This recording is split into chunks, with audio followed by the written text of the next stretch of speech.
اعوذ باللہ من الشیطان الرجیم بسم اللہ الرحمن الرحیم۔ سب ناظرین کو علم اسلام چینل میں خوش آمدید اور خلوص بھرا سلام۔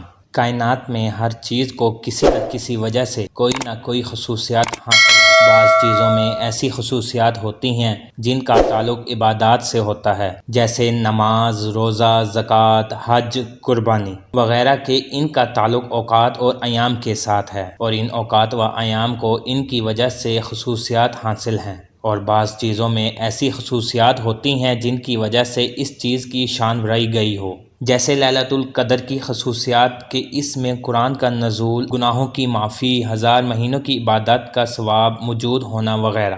من جملہ مقامات، اوقات اور ایام میں کسی نہ کسی وجہ سے خصوصیات موجود ہوتی ہیں۔ انہی میں سے ایک ماہ ربیع الاول بھی ہے۔ اس ماہ کو 3 امتیازی وجوہات کی بنا پر خصوصیات حاصل ہیں، اور ان تینوں وجوہات کا تعلق ایک ایسی عظیم ہستی سے ہے جن کے لیے اللہ تعالیٰ نے کائنات کو وجود بخشا، جن کی آمد سے پہلے ہی تمام انبیاء علیہ السلام، تمام اقوام اور تمام ارواح کو ان کی آمد کی نوید سنائی گئی۔ جو آئے تو سب سے آخر میں، مگر تمام اولین کا انہیں سردار بنایا گیا، جن کے آنے سے چاروں طرف ہدایات کی روشنی پھیل گئی، جو اللہ کے بندوں کو اللہ سے ملوانے آئے، جو تمام جہانوں کے لیے رحمت بنا کر بھیجے گئے، جن کی شان بیان کرنے میں کوئی بھی کمال کی حد تک نہ پہنچ سکا۔ وہ عظیم الشان ہستی سرور کونین، سرکار دو عالم، حضرت محمد مصطفیٰ صلی اللہ علیہ وآلہ وسلم ہیں۔ ماہ ربیع الاول کو جو خصوصیات حاصل ہیں وہ آقا صلی اللہ علیہ وآلہ وسلم کی وجہ سے ہیں، اور اس ماہ مبارک میں آپ صلی اللہ علیہ وآلہ وسلم کی نسبت سے 3 اہم واقعات پیش آئے جو حسب ذیل ہیں۔ پہلا تو وہ وقت ہے جب اس دنیا میں فساد مچا ہوا تھا،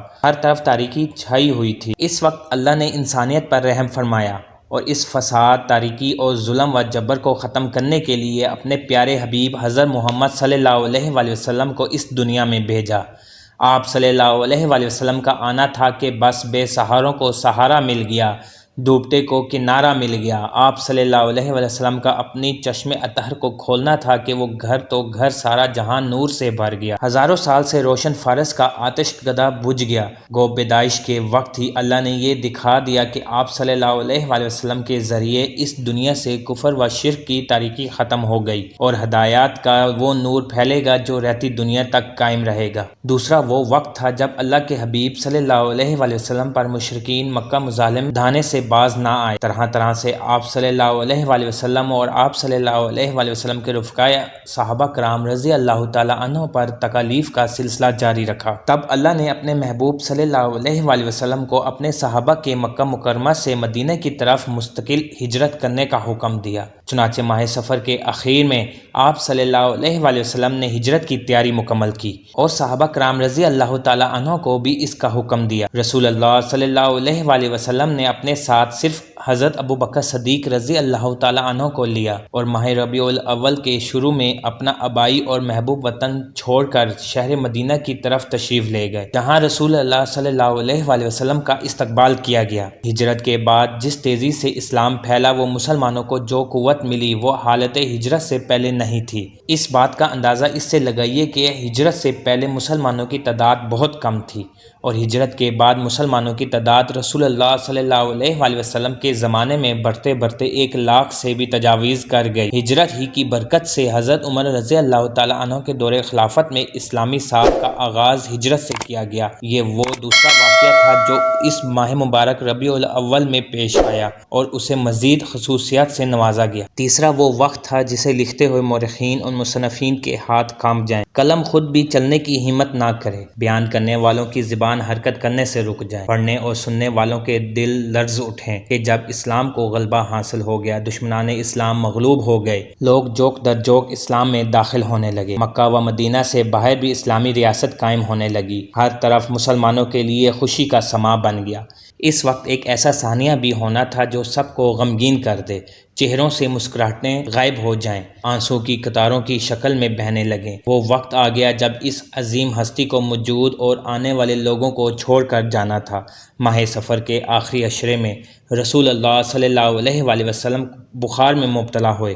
ایک ہفتہ تمام ازواج کے گھر رہنے کے بعد سب کی اجازت لے کر حضرت عائشہ صدیقہ رضی اللہ تعالیٰ عنہ کے ہاں قیام کے لیے تشریف لے گئے۔ حضرت عائشہ صدیقہ رضی اللہ تعالیٰ عنہ نے اپنے محبوب کی خوب خدمت کی، حتیٰ کہ درمیان میں ایسا بھی ہوا کہ رسول اللہ صلی اللہ علیہ وآلہ وسلم کو راحت مل گئی اور طبیعت میں بہتری محسوس ہوئی۔ سب کے چہروں پر جو پریشانی تھی وہ اطمینان میں بدل گئی۔ حضرت صدیق اکبر رضی اللہ تعالیٰ عنہ آپ صلی اللہ علیہ وآلہ وسلم کے اس سکون کو دیکھ کر پرسکون ہو گئے، مگر کسے معلوم تھا کہ بس اب وہ وقت آنا تھا جس سے دلوں پر غم کا پہاڑ ٹوٹے گا۔ آپ صلی اللہ علیہ وآلہ وسلم کی بیماری میں اضافہ ہوا۔ آپ صلی اللہ علیہ وآلہ وسلم حضرت عائشہ صدیقہ رضی اللہ تعالیٰ عنہ کی گود میں اپنا سر مبارک رکھے ہوئے لیٹے ہوئے تھے کہ آپ صلی اللہ علیہ وآلہ وسلم پر حالت نزاع طاری ہونا شروع ہو گئی۔ حضرت عائشہ صدیقہ رضی اللہ تعالیٰ عنہ نے آپ صلی اللہ علیہ وآلہ وسلم کی اجازت سے مسواک لے کر اسے نرم کیا اور آپ صلی اللہ علیہ وآلہ وسلم کو پیش کی۔ پھر آپ صلی اللہ علیہ وآلہ وسلم نے اللہ کے حضور چند دعائیہ کلمات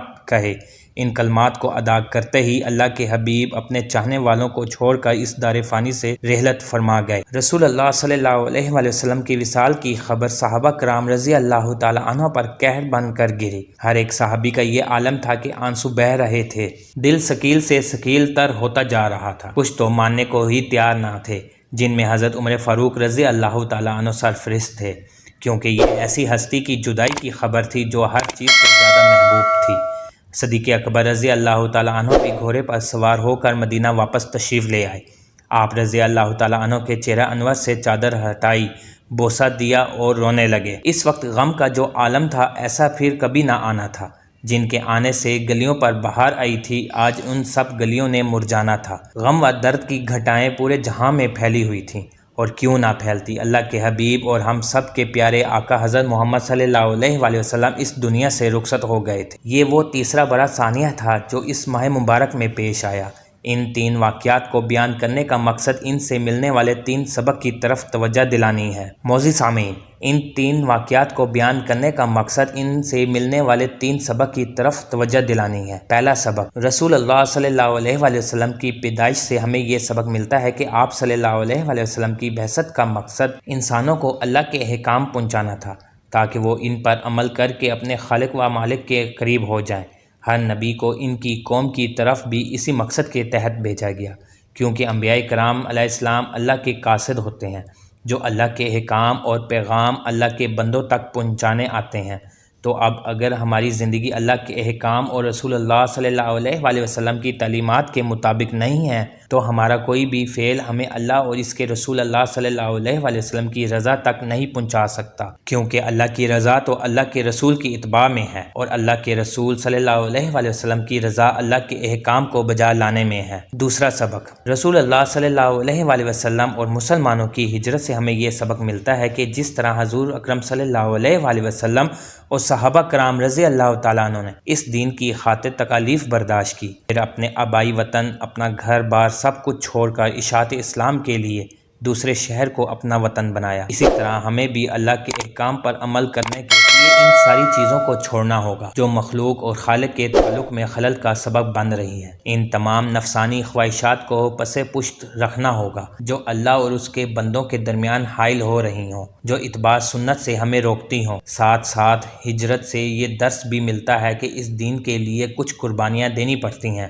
پھر اس کے نتیجے میں اللہ تعالیٰ اپنی رضا کا فیصلہ سناتے ہیں۔ چنانچہ صحابہ کرام رضی اللہ تعالیٰ عنہ نے اسے سمجھا اور اس پر عمل کیا تو انہیں دنیا میں ہی جنت کی بشارت مل گئی۔ تیسرا سبق، رسول اللہ صلی اللہ علیہ وآلہ وسلم کے دار فانی سے تشریف لے جانے سے ہمیں یہ سبق ملتا ہے کہ ہمارے آقا صلی اللہ علیہ وآلہ وسلم جو اللہ کو سب سے زیادہ محبوب ہے، سب کچھ جن کے لیے بنایا گیا، جہاں کائنات کی ہر شے اللہ کا ذکر کرتی ہے، وہی محمد عربی صلی اللہ علیہ وآلہ وسلم پر درود بھی بھیجتی ہے۔ اس کے باوجود اللہ کے حبیب بھی اس دنیا میں بطور مسافر ہی رہے اور اپنی بعثت کا مقصد پورا کر کے اپنے خالق حقیقی سے جا ملے۔ تو جب رسول اللہ صلی اللہ علیہ وآلہ وسلم بھی اس دنیا میں نہیں رہے تو پھر اور کون رہے گا؟ اس سے یہ بات مکمل واضح ہو گئی ہے کہ یہ دنیا عارضی ہے، ہر ایک نے مدت پوری ہونے پر یہاں سے جانا ہے۔ تو جب یہ ہمارا حقیقی گھر ہی نہیں تو کیوں اس کی آسائش و آرام کی خاطر ہم اپنے حقیقی گھر سے دور ہوتے رہے؟ مسافر خانے میں تو انسان اپنی ضرورت پوری کرتا ہے اور اپنی منزل کے لیے نکل پڑتا ہے۔ یہ دنیا بھی مسافر خانہ ہے جہاں صرف ضرورت پوری کرنی ہے اور اپنی منزل کی طرف چلنا ہے جو اللہ کے پاس ہے۔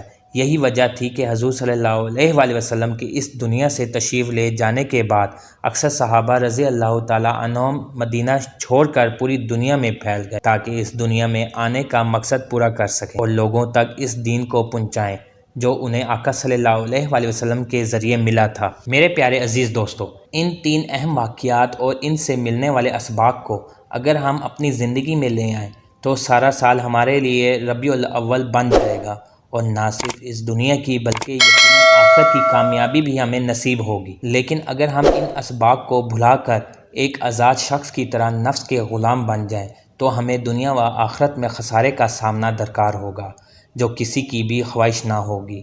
اللہ ہم سب کو اپنے پیارے حبیب صلی اللہ علیہ وآلہ وسلم کی کامل اتباع نصیب فرمائے، آمین۔ عزیز دوستو، امید کرتا ہوں کہ ویڈیو آپ دوستوں کو پسند آئی ہوگی۔